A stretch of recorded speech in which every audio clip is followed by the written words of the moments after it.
On November the 16th, 1977, in the archives of the Strasbourg Astronomical Observatory, an architectural historian named Thomas Keller opened a wooden chest marked Documents Astronomiques, 13th siècle. Fog pressed against the observatory windows. The air smelled of old parchment and instrument oil. He was researching medieval timekeeping methods for a paper on cathedral sundials, routine academic work. What he found instead was a calculation table.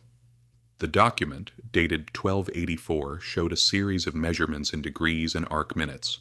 At the top, in medieval Latin, Altitudo Turis ad stellum polarum, computatio pro anno domini mille, ducenti octoginta quatuor, height of tower to polar star, calculation for the year of our Lord 1284.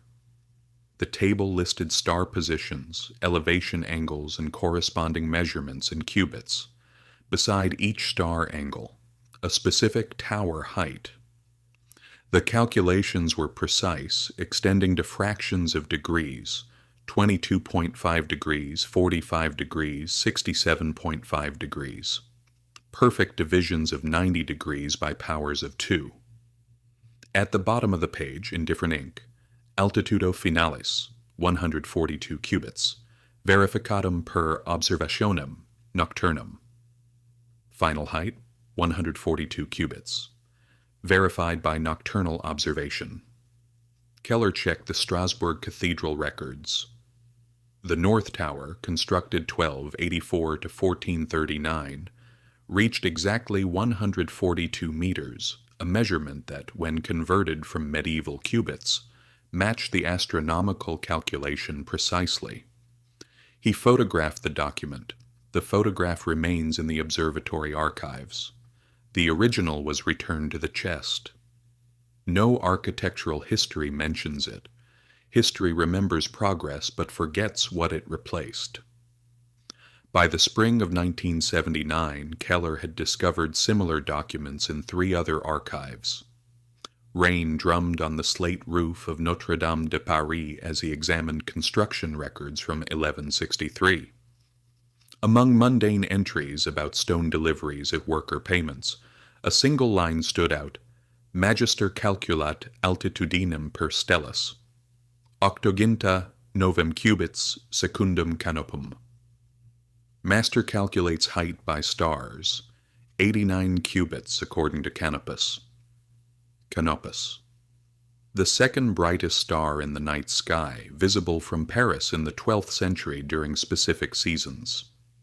The entry specified an angle, 37.8 degrees above the southern horizon at midnight on the winter solstice.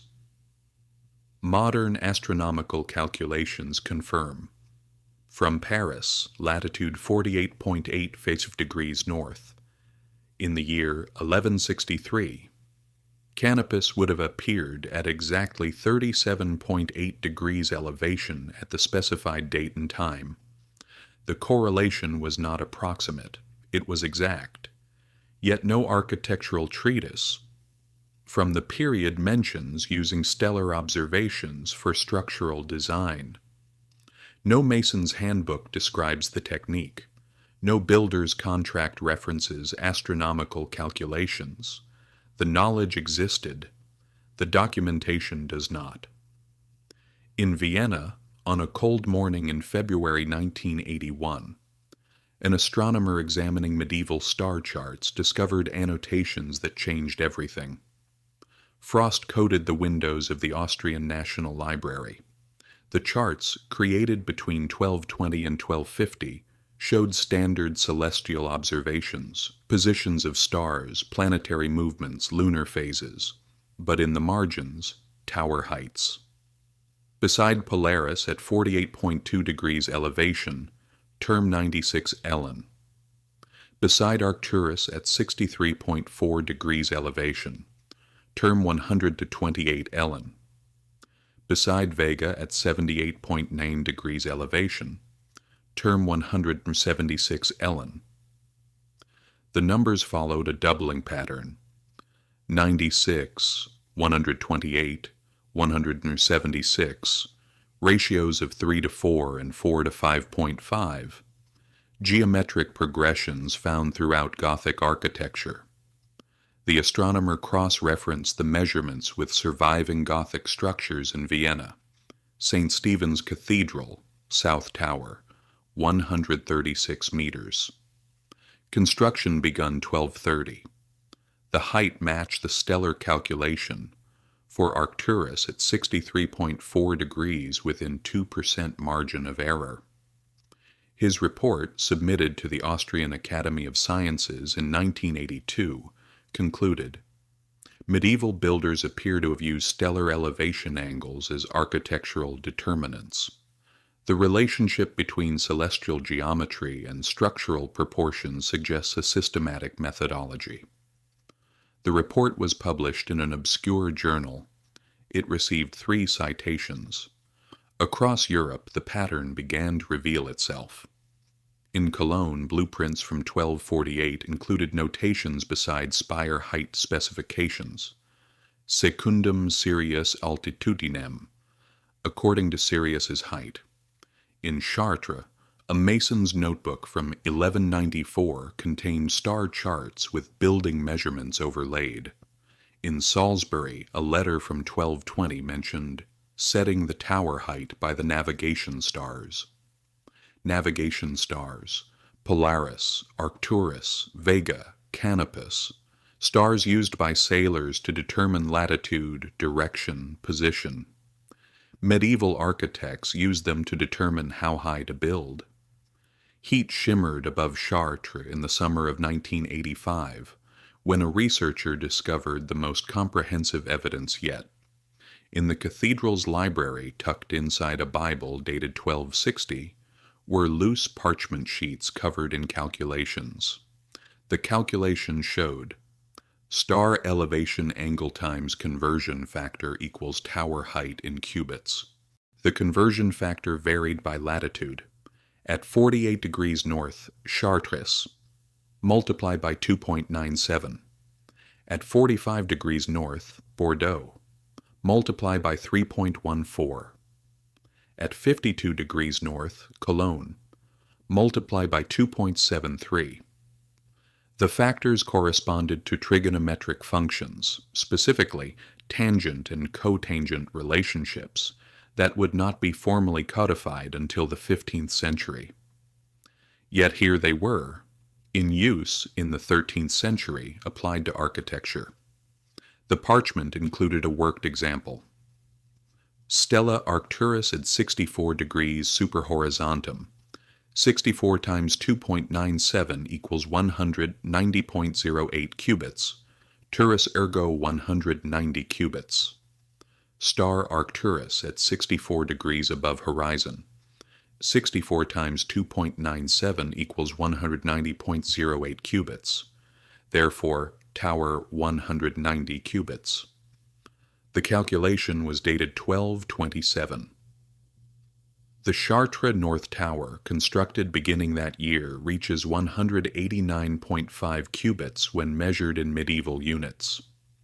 The prediction was accurate to within half a cubit, approximately 25 centimeters, in a structure over 100 meters tall. Shadows lengthened across the cathedral floor as the researcher photographed the parchments. In the margin of one sheet, someone had written, Ars stellarum pro altitudine, non revelare. The art of stars for height, do not reveal. The same phrase appeared in documents from 3 other cathedrals. By 1988, astronomers had begun to understand the sophistication involved. The stellar calculations required knowing precise latitude of the construction site, exact stellar positions for specific dates, accurate conversion between angular measurements and linear distances, understanding of atmospheric refraction effects on apparent star positions. Medieval builders possessed all of this knowledge, or rather, someone did. In the archives of the University of Bologna, A document dated 1247 described a meeting between architectus and astrologs, architect and astrologer. The meeting's purpose: determinare culminationem turis per observationes caelestes. To determine the culmination of the tower through celestial observations. The document specified that observations were to be conducted from the construction site itself at night using instrumenta altitudinis, altitude instruments. These devices, described in other texts, measured the angle between horizon and star with precision approaching 1/4 of a degree. The document noted, altitudo turis debet, consonare cum motu stellarum. The height of the tower must harmonize with the motion of stars. Harmonize. Not merely correspond, but create harmony, a musical, mathematical, cosmic relationship. On a morning in October 1992, a discovery in Canterbury confirmed the pattern was widespread. Coal smoke drifted through the city as conservators examined damage to the cathedral's tower. Behind later stonework, they found carved marks, angular measurements etched into the original 12th-century stone. The marks showed angles: 19.5 degrees, 39 degrees, 58.5 degrees, 78 degrees, multiples of 19.5 degrees. An astronomer consulted about the marks recognized them immediately. The axial tilt of Earth, approximately 23.5 degrees, creates a pattern of stellar positions at multiples of 19.5 degrees. An astronomical constant visible in the rising and setting positions of circumpolar stars. The cathedral builders had encoded this constant into their foundation stones. The marks were subsequently covered by restoration work. Their location is recorded but not publicly noted. Meanwhile, in Paris, researchers using computer modeling reconstructed the night sky over Notre Dame on key dates in its construction. The modeling revealed that on the autumn equinox of 1163, the date construction began, Polaris stood at exactly 49 degrees above the northern horizon at midnight. The planned height of Notre Dame's towers, 69 meters. The ratio of tower height to Polaris angle, 1.408, approximately the square root of 2. The same ratio appeared at Reims. Tower height, 81 meters, Polaris angle at construction start, 57.5 degrees, ratio, 1.408. At Amiens, tower height, 112.7 meters, Polaris angle, 80 degrees, ratio, 1.409. The ratio held across structures built decades apart in different cities by different master masons. Someone had established a rule. Tower height equals Polaris elevation angle multiplied by square root of 2. The rule was not written down in any surviving architectural manual, but it was followed precisely for over a century. In Reims, on a winter afternoon in 1996, fog rolled through the streets as an archivist discovered a leather-bound notebook in the cathedral treasury. The notebook, dated 1211, belonged to a mason identified only as Jean, maître des mesures. Jean, master of measurements. The notebook contained star charts, trigonometric tables, and architectural drawings.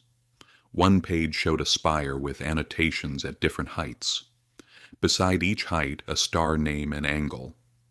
At 32 meters, Dubi, 32 degrees.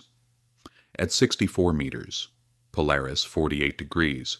At 96 meters, Kochab, 72 degrees. The heights doubled. The angles increased in regular intervals. The pattern suggested a systematic relationship between structural proportions and celestial geometry. The notebook's final page contained a warning, qui revelat artem stellarum periclitatur, Whoever reveals the art of stars faces danger. The warning was dated 1217. The notebook ended there. No further entries. Jean's fate is not recorded.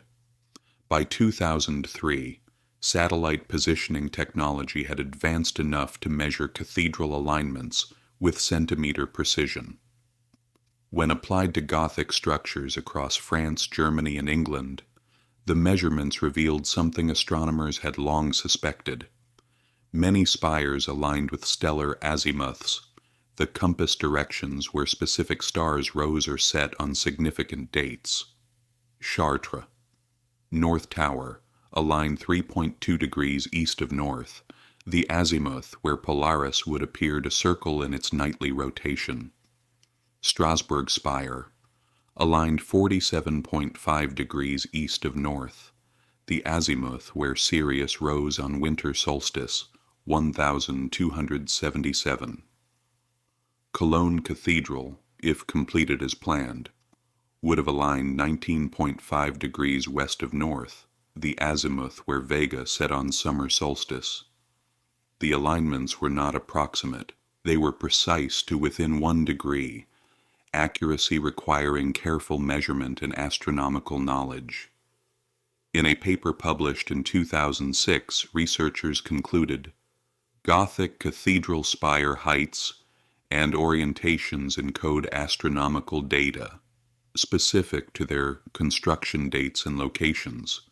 The encoding appears intentional and systematic. The paper appeared in a journal of architectural history. It was largely ignored by mainstream architecture departments. In different ink, on one copy held at the Sorbonne, someone annotated, "Repeat of Keller's findings. Still no explanation why." On a summer morning in 2009, thermal imaging revealed something unexpected at Amiens Cathedral. Heat shimmered above the city as cameras mapped temperature variations across the structure.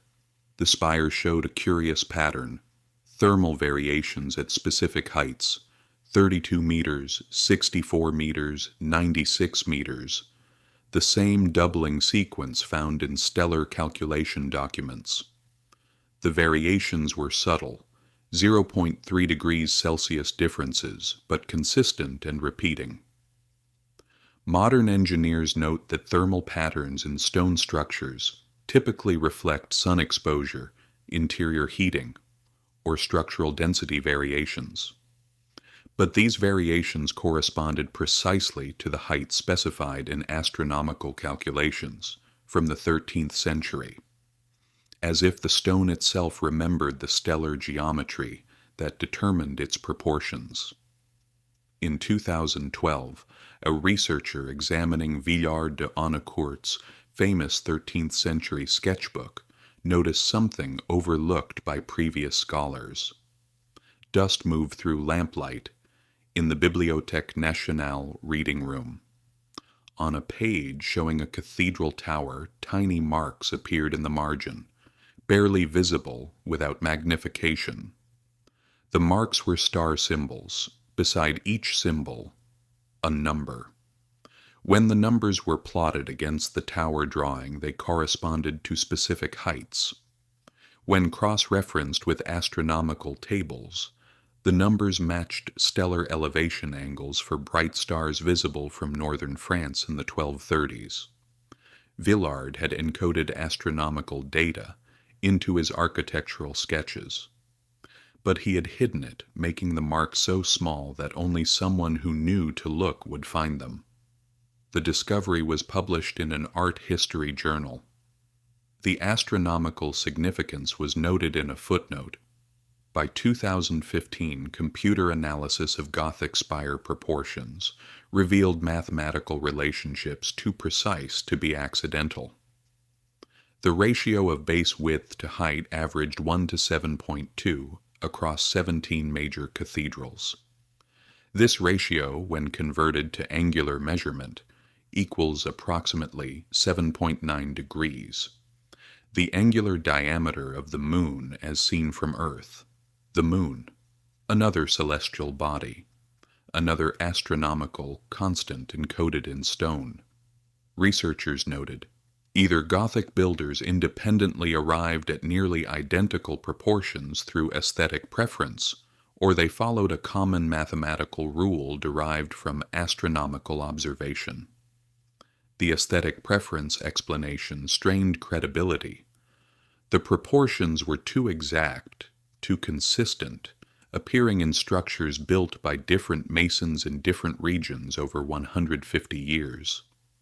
The common rule explanation required accepting that medieval builders possessed astronomical knowledge rivaling that of contemporary Islamic and Byzantine scholars, knowledge that, according to conventional history, had not yet reached Western Europe.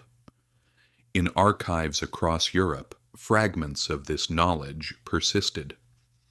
In Prague, a contract from 1224 specified tower height to be determined by master astronomer before stone cutting begins. In Barcelona, an expense record from 1298 showed payment to Observator Stellarum pro mensuratione turis, observer of stars for tower measurement. The payments were substantial, often equal to several months' wages for skilled masons. The astronomical observers were considered essential to construction. Yet their names rarely appeared. Their methods were not documented. Their calculations survived only in marginal notes, hidden symbols, encoded references. Someone wanted this knowledge preserved. Someone else wanted it concealed. On a morning in 2018, ground-penetrating radar at Salisbury Cathedral discovered carved stones beneath the tower foundation. Fluorescent bulbs hummed in the archaeological workspace as researchers examined the stones. They were marked with angular measurements and star symbols, a permanent record placed where it would never be seen, buried beneath tons of masonry. The angles match stellar positions from 1220. The heights marked on the stones matched the tower's actual proportions. The foundation stones were an astronomical record, a permanent calculation, a key to understanding the structure above, hidden where only deliberate excavation would find it. Modern astronomers, given the stellar angles from medieval documents, can calculate the precise year of observation. The calculations, when performed for structures from Chartres to Cologne, confirm construction dates recorded in historical documents. The astronomical data validates the historical record, which means the astronomical calculations were accurate, which means medieval builders understood celestial mechanics, trigonometry, and the relationship between angular measurement and linear distance. They understood these things a century before the Renaissance supposedly rediscovered them. If history is written by survivors, who erased the rest? Today, Gothic spires rise across Europe, elegant, soaring, their heights celebrated as triumphs of engineering and faith. Tourists photograph them. Architecture students study them. Engineers marvel at their stability. None know that those heights were calculated from stars, that on specific nights in the 13th century, master masons stood on construction sites with altitude instruments, measuring the angle to Polaris, to Arcturus, to Vega, to Canopus, that they performed trigonometric calculations converting celestial angles into earthly measurements, that they encoded astronomical constants into stone, ratios of square root of 2, multiples of 19.5 degrees, alignments to stellar azimuths. The evidence survives, scattered across archives, hidden in margins, buried in foundations. The calculations remain accurate after 7 centuries. The proportions still correspond to the stars that determine them. What survives less clearly is why. Why link architecture to astronomy so precisely? Why hide the method while preserving the results? Why encode stellar geometry into buildings meant for worship, not for navigation? The documents that might explain have been destroyed, lost, or deliberately concealed. What remains are the towers themselves, standing at heights calculated from stars, aligned to celestial coordinates, proportioned by astronomical constants. Standing as they have for centuries, their spires pointing toward the same stars that determined how high they would reach. Yes, dear listeners, this video ends here. We will continue to share updated videos with new research. Thank you for listening and enjoying.